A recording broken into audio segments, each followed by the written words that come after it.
वह राज्य है प्रतापगढ़, जहाँ चारों तरफ खुशहाली और लोगों की चहल पहल रहती है। इसी कारण प्रतापगढ़ राज्य में सभी प्रकार के लोग बड़े आराम से रहते हैं और इन सब की वजह है यहाँ के राजा विक्रम प्रताप। विक्रम प्रताप बहुत ही बुद्धिमान और चतुर राजा है। इसी कारण उनके राज्य में आज तक किसी के साथ अन्याय और गलत नहीं हुआ था। क्या बात है महाराज, आज आप किसी सोच में डूबे हुए लग रहे हैं। यदि किसी बात की परेशानी हो तो आप उसे दरबार के समक्ष रख सकते हैं, क्योंकि हो सकता है हम में से कोई आपकी परेशानी का हल बता सके।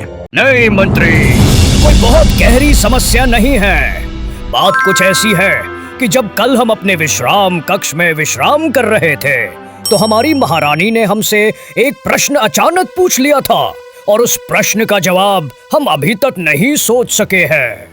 दरबार में मौजूद सभी दरबारियों और मंत्रियों से हम वही सवाल पूछना चाहते हैं जो महारानी ने कल हमसे पूछा था। कैसा प्रश्न महाराज?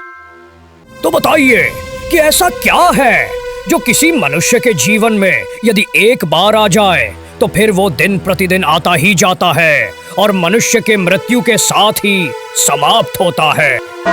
किसी के पास हमारे इस प्रश्न का जवाब यदि है तो दीजिए उत्तर हमारे प्रश्न का, वरना आज से हम यही सोचेंगे कि हमारे मंत्रियों में अब इतनी काबिलियत नहीं रही कि वो एक साधारण से प्रश्न का जवाब दे सके। बस इतनी सी बात है। मुझे इस प्रश्न का जवाब पता है महाराज। जैसा कि आपका प्रश्न है कि ऐसा क्या है जो मनुष्य के जीवन में यदि एक बार आ जाए तो वह दिन प्रतिदिन आता ही जाता है और मृत्यु के पश्चात ही जाता है, तो इस प्रश्न का जवाब है बुढ़ापा। जी महाराज, बुढ़ापा ही है जो एक बार आ जाता है तो बस दिन प्रतिदिन आता ही जाता है और मृत्यु के साथ ही समाप्त होता है। आप यह उत्तर महारानी को बताते हैं तो वो यह उत्तर सुनकर अवश्य ही संतुष्ट हो जाएंगी। इसी राज्य के बगल में एक जंगल में एक साधु निवास करते थे। साधु का स्वभाव बहुत ही शांत और सरल था। साधु अपनी कुटिया में निवास करते थे और उनके पास एक प्यारी सी गाय और एक घोड़ा था और यही दोनों जानवर साधु के जीवन के एकमात्र सहारे थे।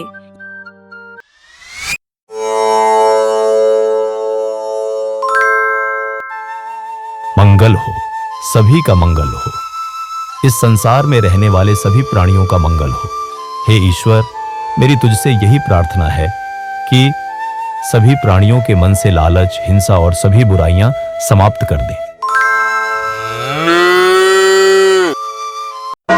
अब समय हो गया है मंदिर जाने का। क्यों ना आज एक काम करूं, दोनों जानवरों को भी साथ में लिए चलता हूं। दोनों को मंदिर के सामने छोड़ दूंगा। मैं जब तक भगवान की आराधना कर लूंगा तब तक मेरी प्यारी गाय और घोड़ा दोनों वहीं थोड़ा चर लेंगे और दोनों की सैर भी हो जाएगी। मंदिर का रास्ता नदी के पुल से होता हुआ काफी दूर था, लेकिन साधु महाराज एक दिन भी मंदिर जाने से नहीं चूकते थे।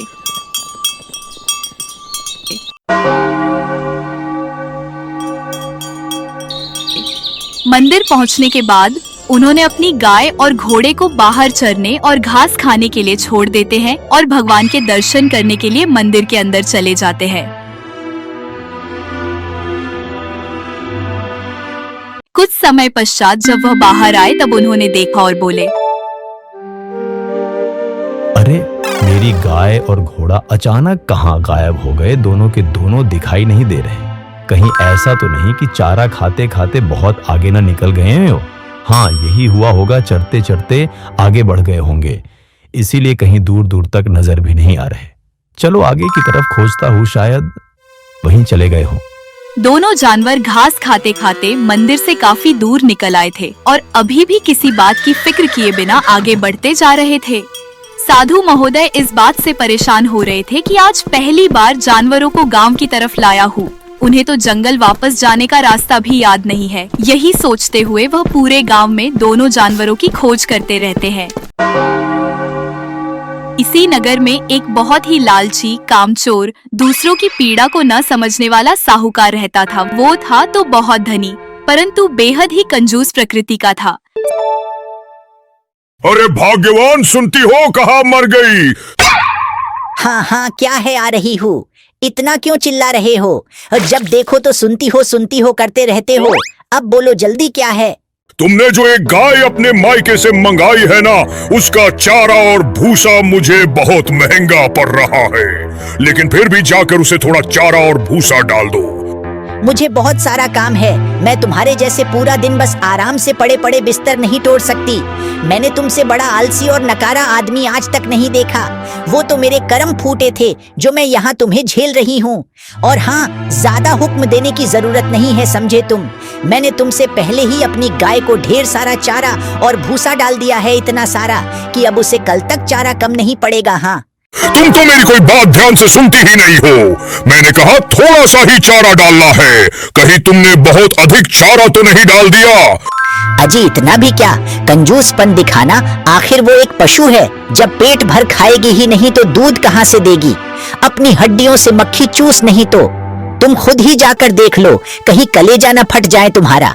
ये सोचते सोचते कि कहीं 4 दिन का चारा एक ही दिन में न खा ले तो कहीं कंगाल न हो जाओ तुम।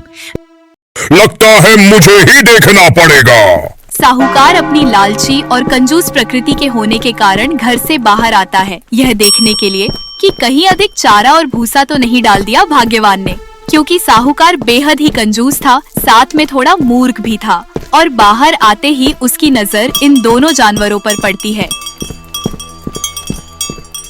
उसने थोड़ा इंतजार किया कि शायद इन जानवरों का मालिक आ जाए।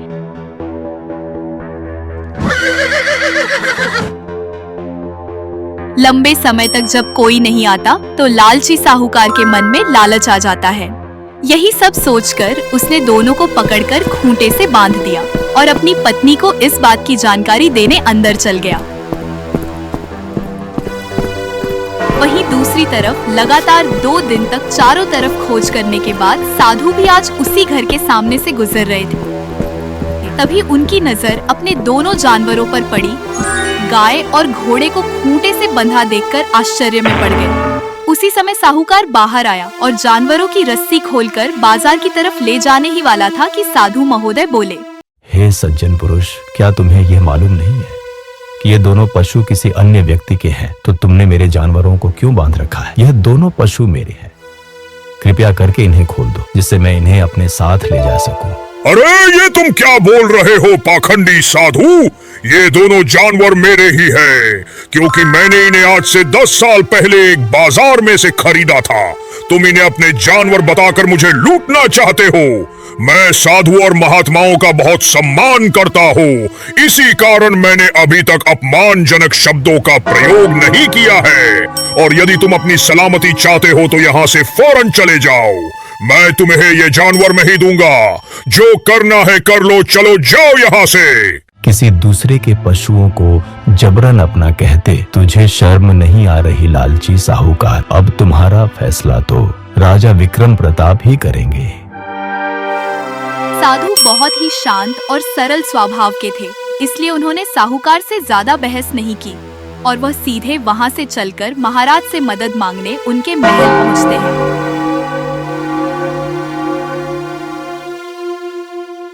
महाराज से मिलकर साधु अपनी सारी बात बता देते हैं। साधु की पूरी बात सुनने के पश्चात, आदरणीय साधु महोदय, यदि आप सत्य कह रहे हैं तो आरोप सही साबित होने के पश्चात उस लालची साहूकार को कड़ा दंड दिया जाएगा। सैनिकों, अभी के अभी उस साहूकार को पकड़कर दरबार में पेश किया जाए। आदेश मिलते ही सैनिक बिना एक क्षण गवाए साहूकार को पकड़कर महल ले आए। तो साहूकार, तुम पर यह आरोप लगा है कि तुमने इनके दोनों जानवर गाय और घोड़ा अपने कब्जे में कर लिया है। क्या ये बात सही है? उत्तर दो। महाराज, ये साधु बहुत ही झूठा और मक्कार है। ये दोनों पशु मेरे ही हैं, जिन्हें ये अपना बताकर ले जाना चाहता है। इस बात का फैसला हम करेंगे कि कौन झूठ बोल रहा है और कौन सत्य। मंत्री जी, हमारे पास जो 2 टोकरी जादुई आम रखे हैं, उन्हें अभी दरबार में लाया जाए।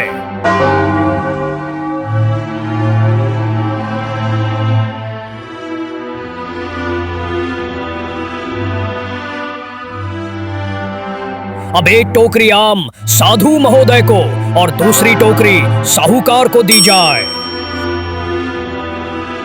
दरबार में मौजूद सभी लोगों को हम ये बता दें कि इन आमों को साधारण आम समझने की भूल न करें। इन दोनों में से जो सत्य बोल रहा होगा उसके टोकरी के सभी आम टोकरी में ही सड़ जाएंगे, और जो झूठ बोल रहा होगा उसके आम वैसे ही ताजे रहेंगे। हम अपनी बात दोहरा दें, जो सत्य बोल रहा होगा उसी के आम सड़ेंगे, झूठ बोलने वाले के आम नहीं सड़ेंगे। आप सभी जा सकते हैं, कल इतने समय ही आपका फैसला हो जाएगा। सभा बर्खास्त की जाती है। दोनों को एक एक टोकरी ताजे आम दिए गए और सभी लोग अपने घर आ गए। साहूकार ने सारी बातें अपनी पत्नी को कह सुनाई जो आज महल में हुई थी। क्या करूं भाग्यवान, कुछ समझ में नहीं आ रहा। कुछ उपाय सोचो जिससे हम इस मुसीबत से बाहर निकल सके, क्योंकि डर के मारे मेरा दिमाग शून्य हो गया है। यह सुनकर पत्नी बोली, जो तुम कह रहे हो इसके हिसाब से ये तो तुम भी अच्छे से जानते हो कि हमारे आम सड़ने वाले तो है नहीं, क्योंकि हम तो झूठ बोल रहे हैं ना। हाँ, लेकिन मेरे मन में एक उपाय आया है। क्यों ना एक काम करें, आम अपने से सड़ नहीं सकते, तो क्या हुआ हम खुद ही सभी आम बदल कर सड़े हुए आम रख दे तो कैसा रहेगा? बहुत बढ़िया भाग्यवान, तुमने बिल्कुल सही कहा।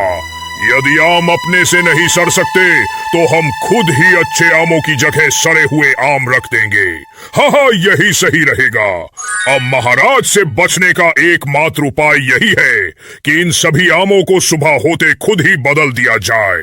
आप कहीं से सड़े हुए आम ले आइए और गिनकर जितने अच्छे आम हैं उनकी जगह सड़े आम रख दीजिए। पत्नी का यह उपाय सुनकर साहूकार ने सारे आम बदलने का फैसला कर लिया और सुबह होते ही दोनों ने सारे आम चालाकी दिखाते हुए बदल दिए। भाग्यवान, अब मैं महल की ओर जाता हूँ।